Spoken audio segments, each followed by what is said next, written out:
Bienvenue à vous, mesdames et messieurs, pour cette quatrième partie d'émission, n'est-ce pas, oui, Merci, quatrième, voilà, oui, ça fait long pour le moment. Et on accueille autour de la table Narimen Zekar. Bonsoir Narimen. Bonsoir Noël, bonsoir à tous. Et vous n'êtes pas venu seul Narimen, vous nous avez ramené avec vous un habitué du plateau d'Hebdo Show Algérie, monsieur Sofiane Zermani, qu'on ne présente plus. Bonsoir Sofiane. Bonsoir, merci beaucoup de m'accueillir. Merci à vous Fred d'être avec nous. Avant de vous donner la parole Narimen, il y a un sujet qu'on voudrait d'abord aborder avec l'équipe qui était là avant que vous n'arriviez. C'est ce qui se passe au Maroc, la situation au Maroc et cette Gen Z 212 qui exprime son ras-le-bol depuis plusieurs semaines. Cette jeune génération consciente des changements qui s'opèrent dans le monde réclame elle aussi du changement dans le royaume Faisal. Absolument, il y avait un appel pour la reprise des manifestations samedi 18 octobre parce que cette génération, ces jeunes qui sont sortis manifester pacifiquement, réprimés dans le sang par la police du Merzen,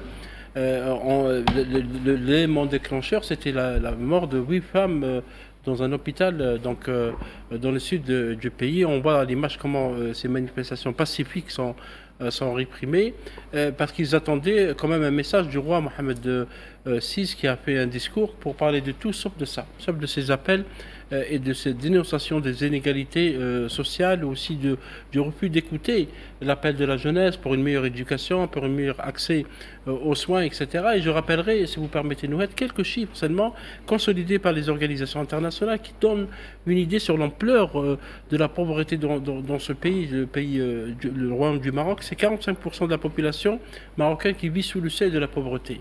45% des enfants marocains ne sont pas scolarisés.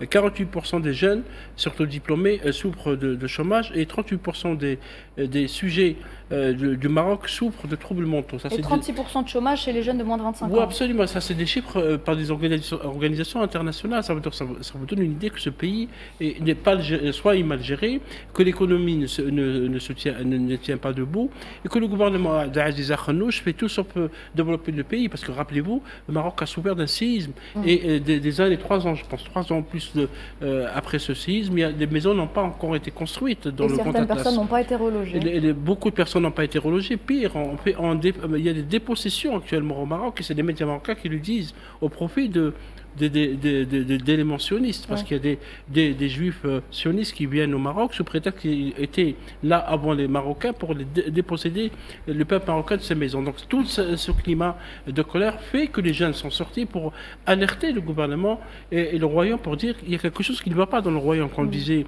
Shakespeare. Et donc la réponse, c'était la répression. Et cette réponse, je ne pense pas que ce soit la meilleure réponse, parce que les jeunes paraissent déterminés de continuer à réclamer plus de justice sociale dans ce pays. Alors justement, à propos de la situation au Maroc, je vous propose de regarder ces quelques images, on en parle juste après. Au Maroc, la vidéo d'un fourgon de police qui percute un manifestant a mis le feu aux poudres alors que le pays est secoué par des manifestations de la Gen Z. La contestation a viré à l'affrontement et 3 manifestants ont été tués par la police. Alors, comment le pays s'est-il embrasé? Le mouvement est né sur Discord fin septembre à l'appel d'un collectif qui se fait appeler Gen Z 212. Des Marocains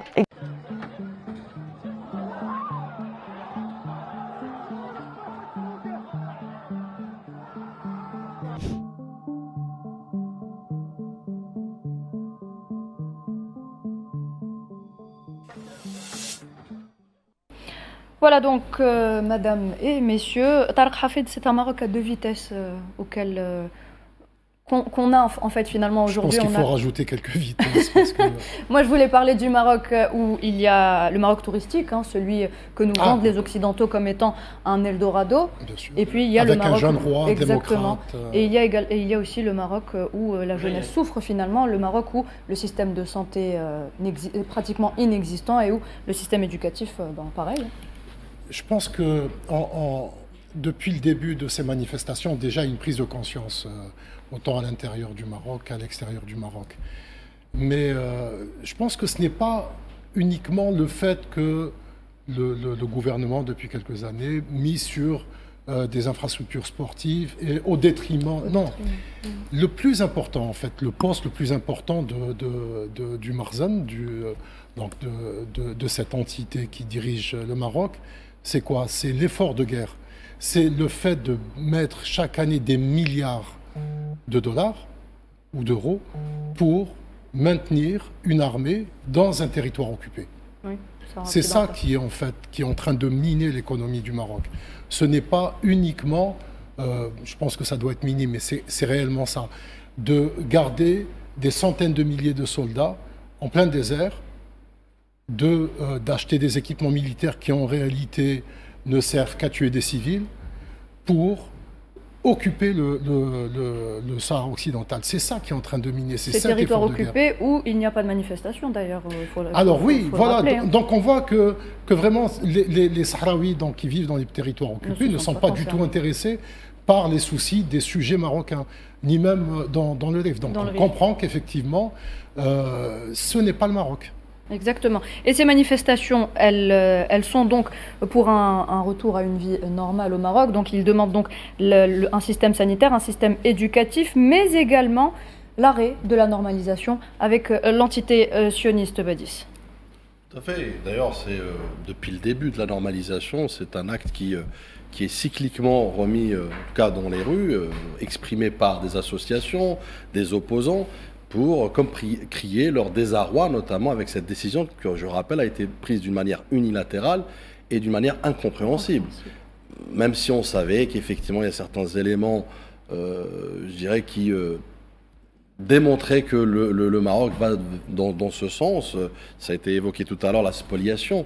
Je rappelle aussi qu'avant la spoliation, la plus grande communauté juive à l'international, la diaspora juive, elle est au Maroc, elle est focalisée au Maroc. Donc vous voyez bien qu'effectivement, non seulement au Maroc, mais en plus qui détient des postes stratégiques, qui détient l'économie du Maroc, qui détient, on va dire, les clés du pays.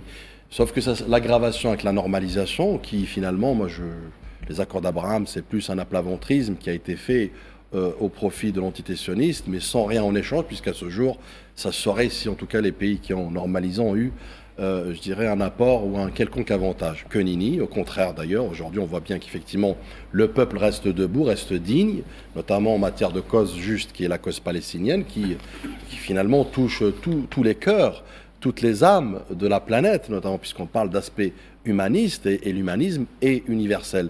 Sauf qu'aussi, pour quelqu'un qui se donne le titre, parce qu'il est beaucoup dans la titrologie, ce roi, notamment, qui est, rappelez-vous, le responsable de Al-Quds, notamment de la Al-Quds. Donc vous voyez bien qu'effectivement, là aussi, une espèce je dirais, de paradoxe ou de schizophrénie, notamment. Donc, pour revenir à ce que vous disiez, effectivement, au-delà que ce soit le proxy de l'entité sioniste, au-delà que ce soit aussi le tortionnaire, le bourreau, notamment de son propre peuple, pour l'intérêt de l'entité sioniste, la spoliation, mais pas que. Hein. Quand vous avez parlé tout à l'heure de surarmement, moi j'irais plus loin. C'est-à-dire que le Makhzen aujourd'hui a décidé de visibiliser ses infrastructures touristiques, sportives, ses équipements militaires avec des coopérations sécuritaires, je rappelle, pour la première fois, d'un pays arabe avec l'entité sioniste. Et d'ailleurs, ça nous a valu à l'époque, rappelez-vous, il y a quelques années, une attaque hostile de la part du ministre de la Défense galante du territoire marocain. C'est vous dire que le message est fort et très symbolique. Donc, il a visibilisé tous ces aspects-là pour invisibiliser son propre peuple. Oui. Je vais parler tout à l'heure, effectivement, d'éléments déclencheurs qui sont les femmes, notamment, qui ont subi des césariennes.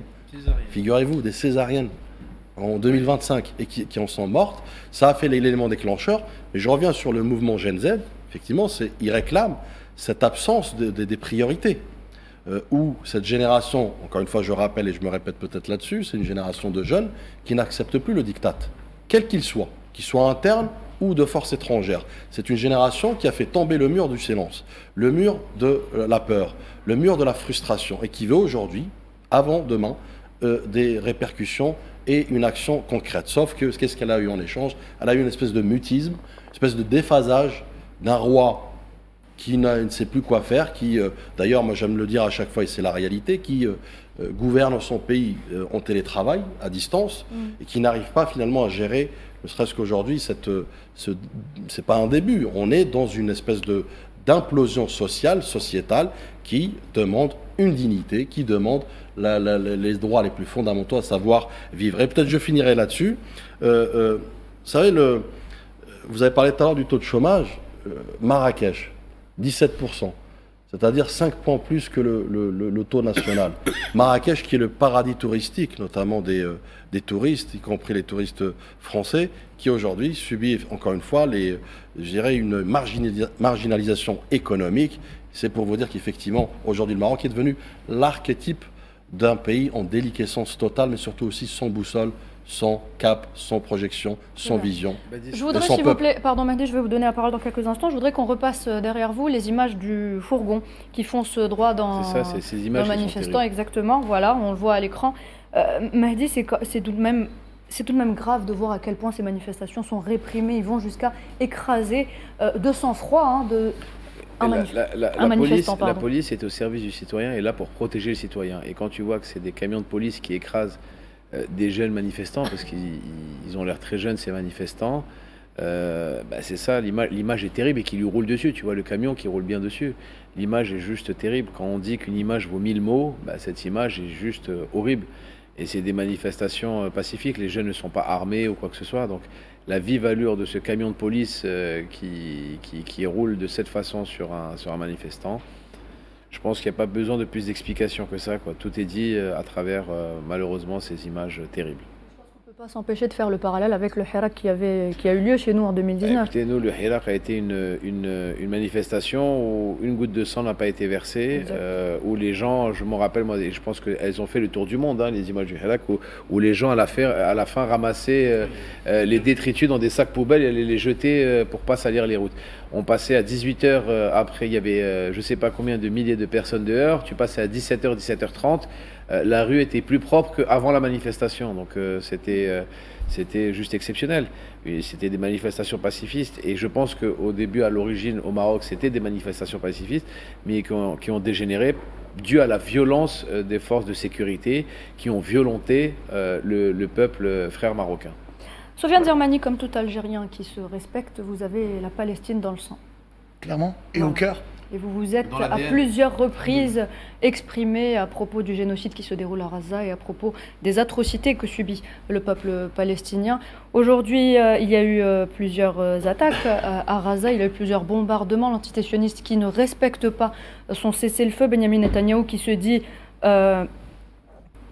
dit finalement être prêt à jeter ce plan de paix à la poubelle. Sa porte-parole qui s'est exprimée également et qui a dit que les soldats israéliens, les soldats sionistes avaient le droit de se défendre. Se défendre contre quoi, Sofiane Zermani? Je pense que cet argumentaire de défense est largement dépassé, désuet.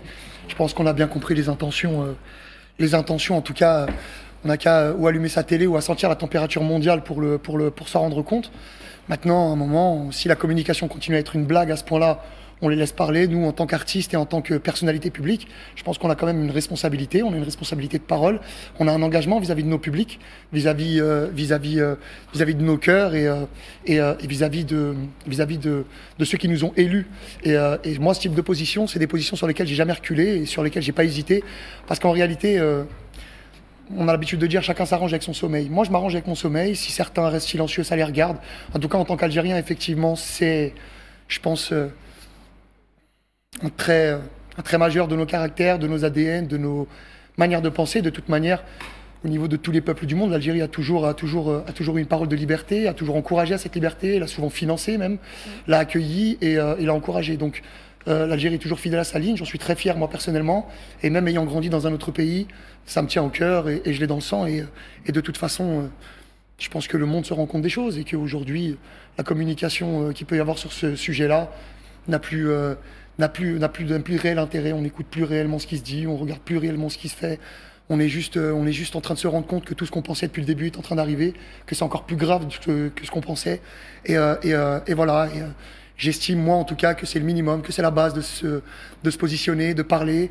Des fois, c'est pour certains prendre des risques, peut-être pour leur carrière, je sais pas, mais on n'en est plus là. Voilà, moi je préfère prendre des risques pour ma carrière que pour mon sommeil. Puis j'ai envie de regarder mes fils en face et puis de leur dire ce qu'on a au cœur et comme on est né, comme on est fait, l'histoire de nos peuples, de nos familles et de la manière dont on arrive à dormir le soir en paix. Voilà. Et à ce jour, il y a eu, Sofiane, près de 69 000 morts à Gaza et, vous l'avez dit, l'entité sioniste qui n'a jamais respecté ses engagements, qui s'est assise sur les résolutions de l'ONU, plus de 100 résolutions concernant la question palestinienne, continue de violer, comme on le voit à l'image, le cessez-le-feu du 11 octobre. Il y a eu hier, aujourd'hui seulement, 43 morts donc à Rafah, parce qu'il y a eu des bombardements à Rafah. Et selon les spécialistes, parce qu'on parlait des débris, parce que maintenant on parle de reconstruction de Gaza, si un jour elle sera reconstruite, 55 millions de tonnes de débris, l'équivalent de 13 grandes pyramides d'Égypte. Pour certains spécialistes, c'est beaucoup plus que les débris après la Deuxième Guerre mondiale. Ça veut dire que vous pouvez imaginer l'ampleur de cette sauvagerie de l'armée la plus immorale du monde, qui a bombardé des populations civiles, qui a tué des bébés, des femmes enceintes, des vieillards, qui a détruit des mosquées, des églises, des écoles, des hôpitaux, etc. Et qui continue de le faire sous prétexte de lutter contre le Hamas. Et on a vu finalement que dans l'échange ou dans la libération des prisonniers, ce qui, eux, ils appellent ça otage, on a vu que le Hamas est toujours là, il existe toujours. Donc la destruction de Hamas n'a pas eu lieu et c'est l'échec de Netanyahou qui continue donc d'essayer d'exporter la crise. Parce que ce que ne nous disent pas les médias Nouhed, c'est qu'à l'intérieur de l'entité sioniste, il y a une crise sociale très grave, une crise morale et sociale.